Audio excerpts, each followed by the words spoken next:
সকলোকে শুভ সন্ধ্যা জনালো। এই আমি যোৰহাটৰ পৰা আহি পাইছো আৰু আমাৰ তিতাবৰত যিটো ঘটনা ঘটিল সঁচাকৈ বৰ দুখ লগা। ইমান সৰু ছোৱালী এজনী কেনেকৈ এটা ইমান বয়সস্থ মানুহে নিৰ্দয়ভাৱে মাৰিব পাৰে নিশংসভাৱে, বৰ বেয়া লাগিলে।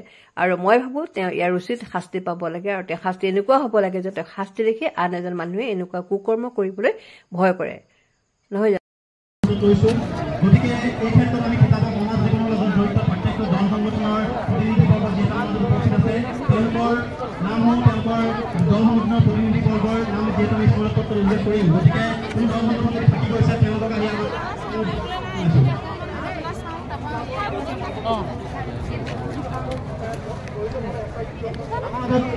উপস্থিত আছে সচেতন যুৱ মঞ্চৰ গোলাঘাট জিলা সমিতিৰ সন্মানীয় বিষয়ববীয়া। গতিকে মই তেখেতকো খুব চমুকৈ যোৱাকালি বক্তব্য দাঙি ধৰিবলৈ জনাইছোঁ।